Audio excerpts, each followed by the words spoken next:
Welcome back to the High Tech Freedom Podcast. My interview today is with Jason Guppy. Although he has worked on the product side for over 20 years, he is now officially on the front lines as a sales rep running his own business.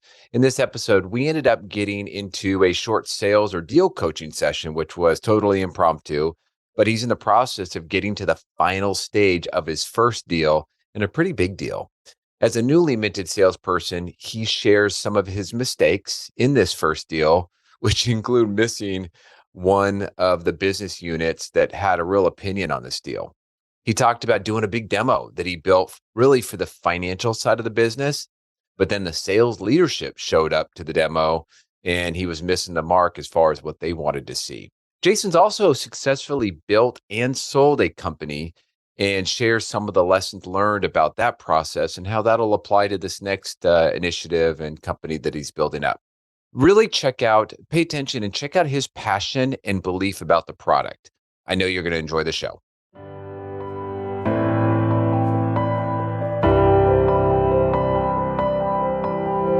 Welcome to the High Tech Freedom Podcast. This is a podcast where we bring successful tech sales professionals, thought leaders, and entrepreneurs to share best practices, insights, and lessons learned with other tech sales professionals.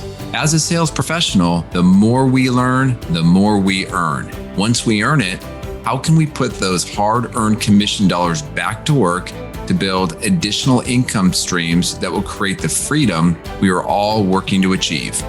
I'm your host, Chris Freeman. I'm a high-tech sales leader, real estate investor, and lifetime learner.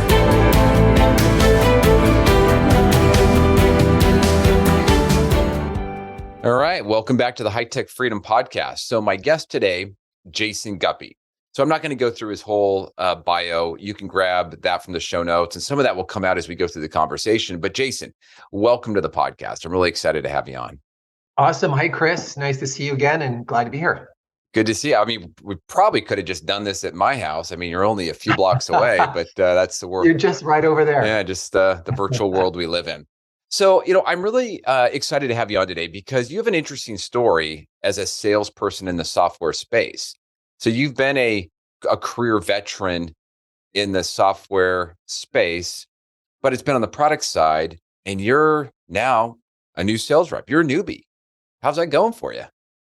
That's right. I'm getting my feet wet. I'm learning the language, and I still have some imposter syndrome, where I really feel like, well, I really am a product guy, but here I'm trying to pretend like a salesperson. And I hope that all works out and feel like a real one. But so far, so good. I'm literally just hopefully closing my first deal this week. We'll talk. We're down to the final two, and we're going to talk in about an hour about final pricing and some things like that. So my first sales cycle. Exciting times. Well, so Jason, just give my audience just a little bit of background. You were a product manager doing what, and now you're a salesperson doing what? Well, so the short story is I had an opportunity to co-found an enterprise EPM, enterprise performance management software company in 2008. We sold it in 2014.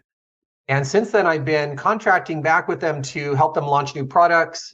And, I just kind of got a little itchy. I was sales curious, you might say. Really, I wanted to launch a partnership with them is what we're doing to help them grow some new vertical markets. And so right now I'm the only person. So I'm everything. I am the salesperson and I'm giving it a shot. So far, so good. I love it. Well, this is something that we all need to remember, right? Even if we're not directly carrying a bag, whether you're in product or marketing, everybody has a role in the sales process and responsible for selling at some level. But you are now the frontline salesperson doing the role. So absolutely. And I've been involved in the past from more of a technical side. And so I've been involved in some sales demos where we go on site and we pitch, but never before in terms of managing the leads, managing the relationships. It's a whole new world. And you're right, everyone has a role in it. So now I'm front and center. Just a level set for my listener. What is a EPM? What does that mean? Enterprise performance management. It's really your classic budget, but then of course rolling forecasting is becoming a thing these days, and financial reporting. So we sell to the CFO. So they're ultimately the decision maker, but it's usually the controllers and finance people that we're working with. Awesome. Well, so let me ask you this. So, okay, so you're selling to the CFO and some of the people that report to the CFO. What have you learned about how you're preparing for that executive discussion, how to get to them, how to make yourself relevant?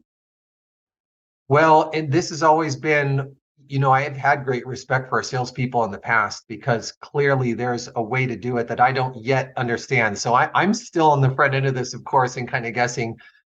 This first opportunity we have is with an internal advocate who believes in our product. And so we're working through that person, and I do not have a relationship with the CFO. And so, in fact, the CFO didn't make it to the demo.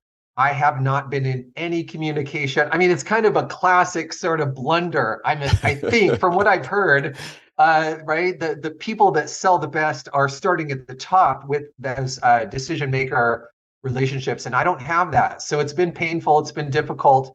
But I have my internal advocate is a 49% decision maker. Okay. So there's another 51% in the organization. I don't know. And I feel like I'm flying blind. It's scary, actually. Well, let's go back to that. So you're partly right, at least in my opinion. It's not always about starting at the top. In some cases, it's doing what you're doing, which is if you can get a really good internal champion that understands the business significantly better than you do, it's how do you enable them to go sell and kind of take their tentacles out to all the different contacts within the account. Yeah. But at some point, then you've got to leap up to that economic buyer and get them on board. Well, and Chris, maybe you can help educate me right here on the spot on your podcast for everyone else's benefit too, because I'm still trying to figure out maybe what I should have done better. I'm assuming that I should have at least worked through my contact to get to the CFO and those other decision makers rather than letting that person just run free and be our only voice. So at some point you do, I assume, need to get to those other decision makers personally. Am I right? Absolutely. Absolutely. And, in some cases, you may not be able to. I've worked in a number of companies where maybe what we're selling is more infrastructure and pipes, and it's they just don't want to talk to that vendor. So then it's all right. Well, how do we best enable that champion so he or she can deliver a message that speaks on our behalf when we're not there? And that's when the quality of your proposal, the quality of how you capture how you're going to impact some of their business problems. You're taking your software, your financial reporting package, and tying it into maybe key initiatives and goals that they have. If that can speak for you when you're not there, that definitely helps. But in some cases, it's that champion asking them to sponsor a meeting and figuring out how you can help them even elevate their reputation with that executive as part of your process of going up the chain. Well, and if I could give you a lesson learned on this one, we get into this demo with 30 people, and I didn't really even know who was going to be there until the day before. And it turns out there is a large sales contingent because they're considering sales planning, and they're wondering, how are we going to handle sales planning? I've been so focused on this finance advocate, this person inside who really wants to do the core budget, not the sales. They're two different pieces of the organization. And the sales folks apparently are looking at maybe more of a web based. We're more of a thicker client, and they want this complete browser solution. I didn't know that, got caught a little bit unaware, and now the sales, I didn't really speak to their needs enough. So that's another lesson that I've learned is really methodically finding out what are all the potential uses, what are those groups requirements, and what are they looking at it for. So I think this deal is at risk because my entire demo was about what my guy needed that I knew. Yeah. And the salespeople were like, well, what about us? What about sales forecasting? And we can do what they want, but I didn't talk about it enough in the demo. So big lesson learned.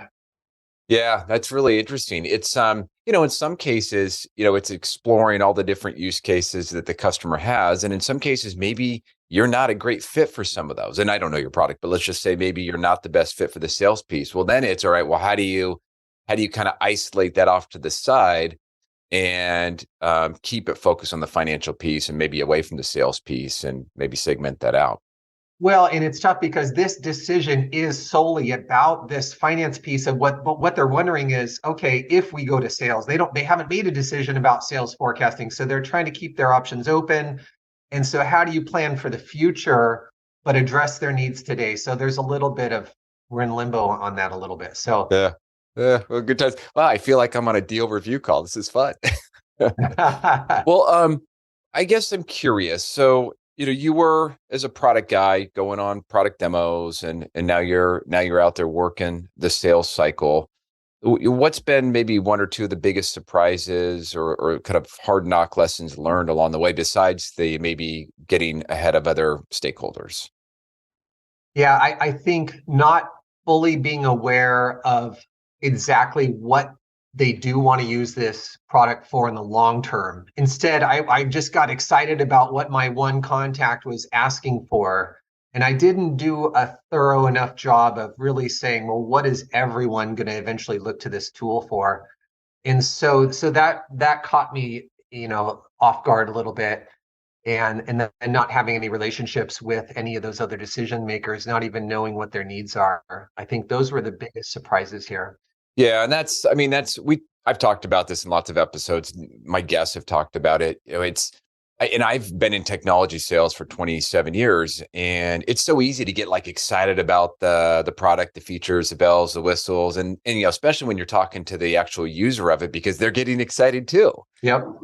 But it's like, how do we translate that into outcomes for the business, right? Sometimes it's easier, especially maybe with the financial package software or sales type forecasting software, than it is maybe with like IT infrastructure hardware. But you always have to be finding a way to, how do I tie it to outcomes for the business?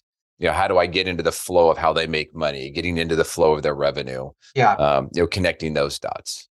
Well, I think like anything else, emotions get involved, right? And you have to be, I'm already learning just now that you have to sort of keep those in check a little bit, because I think when this person came to me and said, he kind of indicated that we were a shoe-in. Like we're 49%. I think the other 51 is scattered across multiple people that I'm sure I can convince, no problem. And so I just sort of thought, we've got this in the bag, right? And so maybe that's another part of this is not ever assuming that it's a sure thing, right?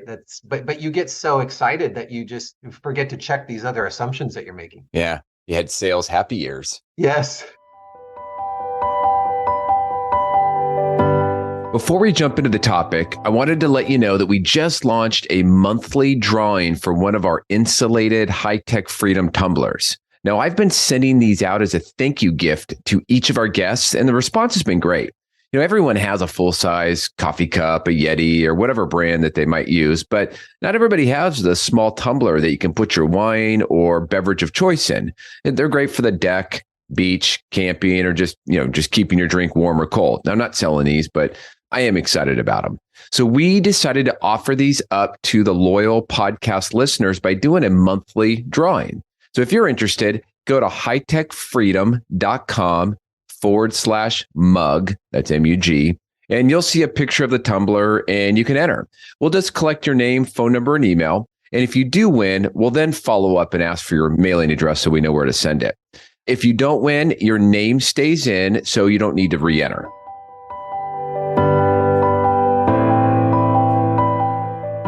Well, so Jason, I'm curious if you don't mind me asking, this is all real time, so I hadn't thought about this, but let's say you have your call and they come to you and say, we think we're going to go a different direction. What do you do?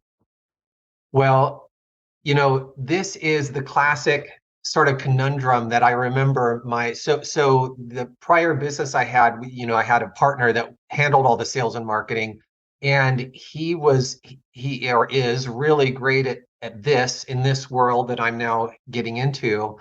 And he was really good about not just succumbing on price pressure, right? And it takes confidence. It takes belief in yourself. Again, all those emotions, right? Because it's so tempting to want to say, well, let's just keep dropping the price, right? Because I just want to get the deal. So what's it going to take? And so I remember him going back and really focusing on strategic leverage that you might have. And so each deal, of course, is different. I know that the main user really wants us, and I know that we accommodate his needs really well. But you know, I'm sort of leveraging my partner on this, the mothership, if you will, that I'm partnering with, the old company, and they have some folks that are involved, and I'm still in learning mode. So we are prepared to drop our price a little bit within a certain range. We've kept some on the table for us to be able to work with, but I think it'll be important to have some confidence in ourselves and know that we do add a lot of value and try to make sure that we continue to go back to our value propositions. Yeah. Well, that's key, right? Those value propositions, and then that tying it back to the business. And when you get down to that final decision, it's what is the cost? Let's say it's a decision between doing this and not doing anything at all. What is the cost of not doing it? Sometimes they want to come back and squeeze you for a little bit of extra discount, but what is that relative to the money that they're spending right now in terms of how they're doing it today, the broken process, the lack of a process? Yeah. Well, and I know we have had some insight that this is a top priority for them. We're halfway through the quarter and they want it implemented by the end of this quarter, right? Like, of course. So we know that there is a strong need there. So I think we have to be comfortable that, they're going to do something. It's just a matter whether they pick us or the competitor. So there's a strong need, and we're just going to have to make sure we differentiate between what they're offering and what we offer. Yeah, the other piece that seems like it could be in play, again, I don't know your product well enough, but I mean, I know a little bit about your history, is if they truly want to get it done this quarter, right, and they have to decide between the two vendors, there's a risk of implementation. Yeah. And, who can address that the best? Yeah. And clearly you've got tons of knowledge. Chris, I'm writing notes. Thank you very much. You're giving me tips for this call later today. All right. Well, let me know how it goes, please. No, you're absolutely right. Actually, the ability to even meet their deadlines, I feel like we have an edge there. So that's definitely going to be a point for us. Yes. Yeah. Awesome. Well, so Jason, fast forward, all right. Let's you keep doing what you're doing. What does the sales role look like for you in 24 months, 5 years? Where do you want to take this company? Well, so I am bootstrapping a one-person partnership right now. And the goal is to go in. I'm targeting a few markets. So once we get traction, the goal is for me to oversee the entire thing. So truth be told, that I'll always be involved in sales cycles and overseeing things, but I won't be the sales leader ultimately. So it's good for me right now to become versed in sort of the language and the technicalities of it. But ultimately, I'll bring someone else in to kind of do it. I'm sort of a jack of all trades, right? And I need to be aware of that. That I've met really good salespeople, and I don't think that I'm one of them. I don't know. I don't think that's just me not having the confidence. But yeah, so I'll just bring in some other folks to help me with this. Well, so you're really an entrepreneur, and you've already built a business, as you said, and then sold it. So maybe let's pivot for a moment to that.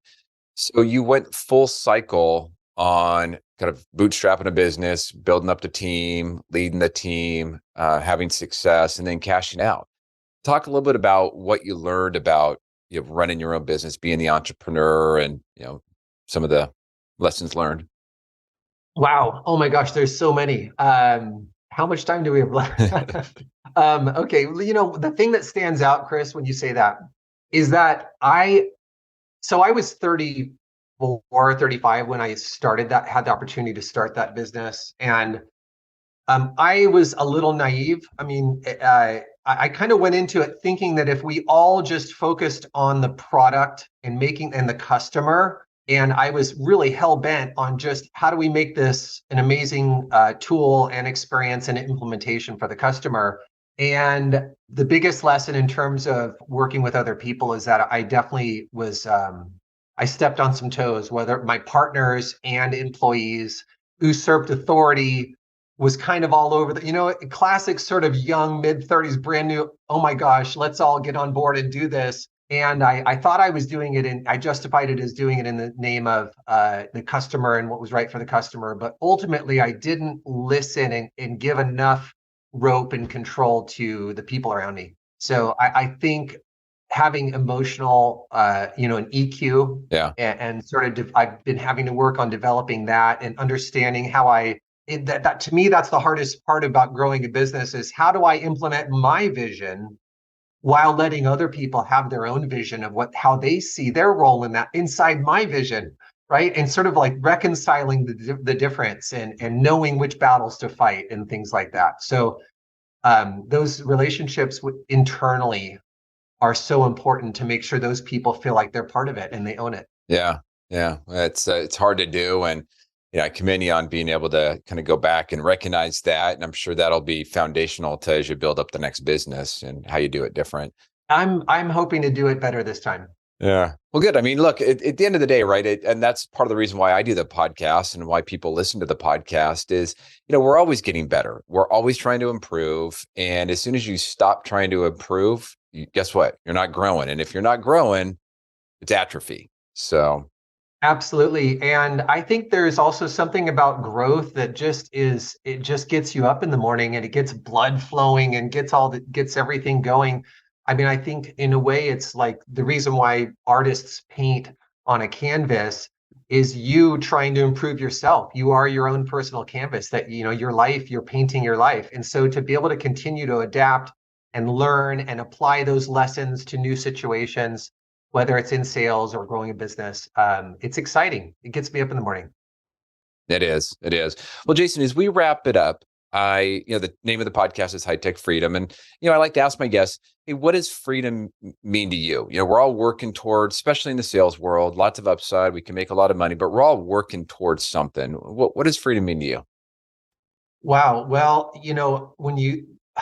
the first thing I think of is my children, right? And I am only around them about half the time these days.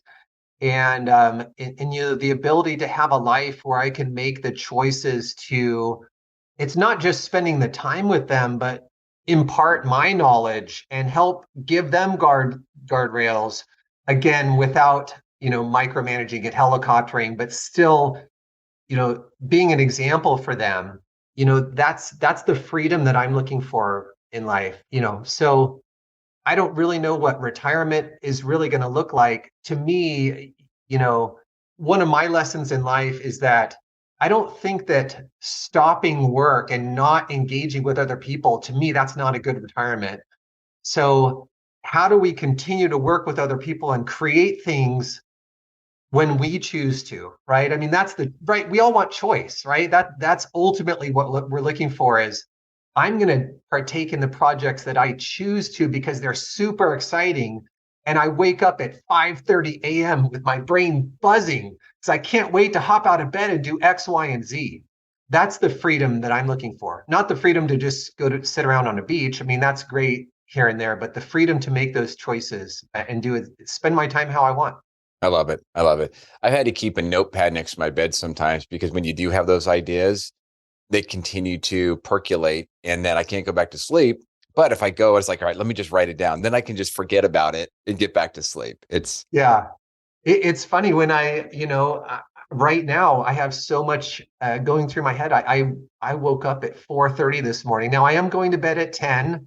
So, sleep is one of the things I've learned is how important sleep is and drinking lots of water. So, but 6.5 hours of sleep for me, that's not enough. So I'll definitely have to take a nap later. But my brain is excited. I just can't, but to your point, I have to get up, I have to write those things down.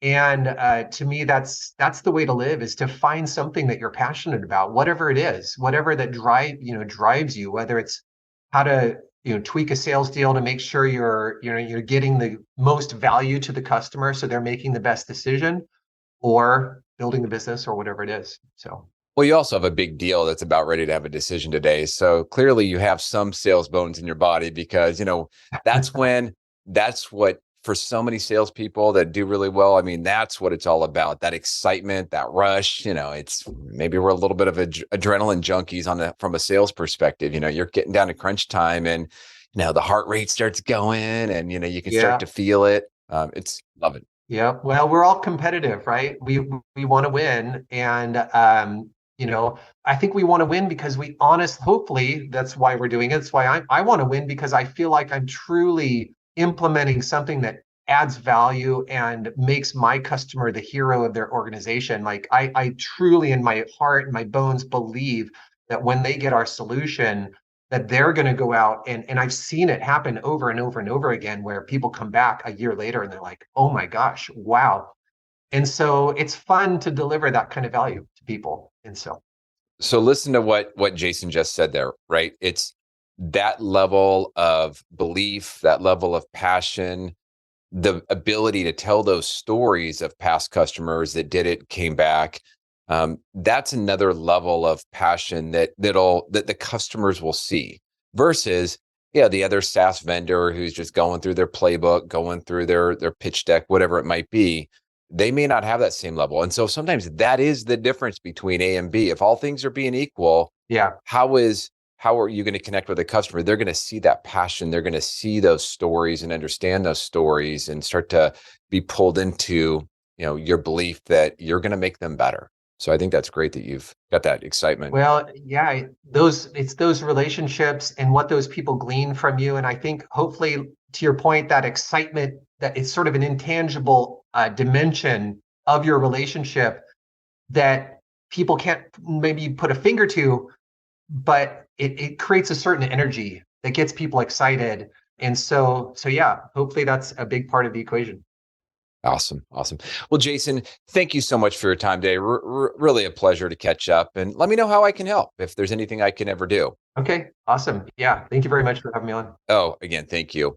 And for those of you that are out there, if you're enjoying the podcast or you have a story that you want to share, some lessons learned, I am always looking for great guests. Maybe it's not really your thing and you don't want to do it, but you know somebody. We are right now in the season of global sales conferences. And so everybody's getting their trophies. They're getting their President's Club trips and awards. If you know somebody that has won an award, has achieved club or President's Club or Achievers Club, whatever you call it at your company, I would love the referral and I would sincerely appreciate it, because I want to hear from those people and you want to hear from those people and hear what did they do to make them successful. So drop me a note. Thanks again for joining us today. To get more sales and real estate tips, you can subscribe to our newsletter at hightechfreedom.com. You can also join our private Facebook and LinkedIn group that is exclusively for sales professionals. If you found a nugget of good information in the podcast, please subscribe, give us a positive rating, and write a review. If there is a topic that you would like us to cover in the future, please send us a note through our website at hightechfreedom.com. Until next week, make this your best week ever.